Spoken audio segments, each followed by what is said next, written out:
Welcome to the Pliant How-To series. I'm Dave Hagenbarth, and today I'm going to introduce you to our low-code canvas for creating workflows. Here you'll see we're on the Workflows tab, and I'm going to actually select a workflow that has already been created. This would be the same process for one if I was creating it from new. This is the low-code canvas for building automation within Pliant.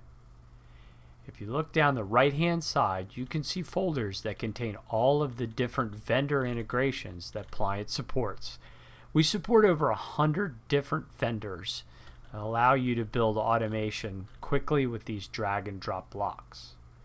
On the left, you can see the start block. This is where we house our variables. Variables are used to manipulate information as you build out your workflow. And you can instantiate a new variable by clicking on add, and I could call a new variable if I wanted to. And there we have it. Underneath the start block, we have our first action block. So this block actually assigns a value to a variable. When I want to interact with a particular vendor, I find that vendor's folder on the right-hand side here, someone such as AWS. And then in the case of AWS, I find the technology I'm interested in. In this case, maybe I'll select AIM. And these are the action blocks that represent the method calls or API calls you make to AWS to actually authenticate or do some function within IAM.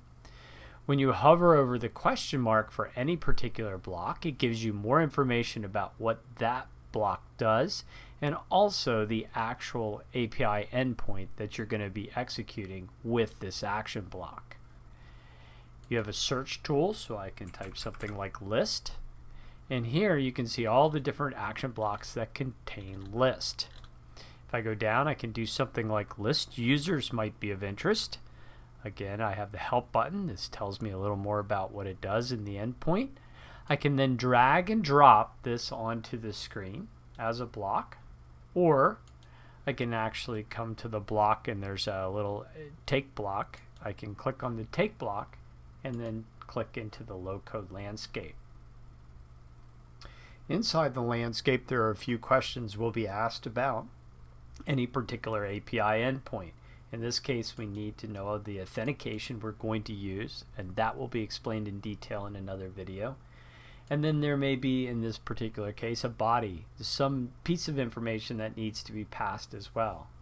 When I click into the body of the block, it then brings up in the middle of the screen something we call the object editor. The object editor lists all of the available parameters for this particular endpoint.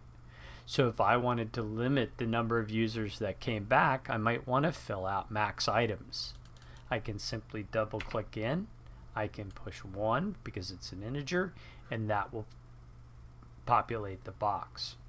And we see here we have a max items of 1 in a well-formatted JSON body, and that was done just by using the object editor. At the top, we have a number of different buttons. We can see the code that has been generated by these blocks in a JSON format if we wish. We can toggle between what we call sequence view or flow view by using these buttons up here. Flow view is usually used for debugging or for actually building with logic. It's very easy to see different logic in there. If we want, we could actually commit this flow to a Git repository that was predefined, and we'll talk about that in another video as well. Up at the top right, we have the Save button, so if we've made changes, we might want to save those changes. So that's how we work with the low-code interface of Pliant to actually build out automation.